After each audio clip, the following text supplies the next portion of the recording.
ও মায়া মায়া, আজকে নিহাল আদনানের জন্য চিকেন ফ্রাই করতেছি।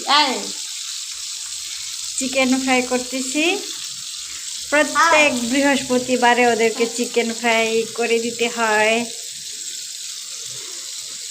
তো শুরু থেকে আপনাদেরকে দেখাইতে পারি নাই, দুইটা ছেলেকে কন্ট্রোল করে তারপর কাজগুলো করতে হয়, তো ভিডিও করার মতো সুযোগ পাই নাই।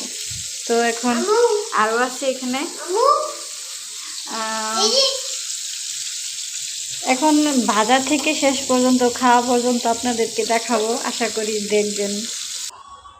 ফাইনালি হয়ে গেল চিকেন ফ্রাই।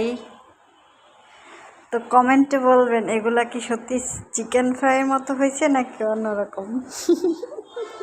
যেভাবে পারি ওইভাবেই করছি। বাই।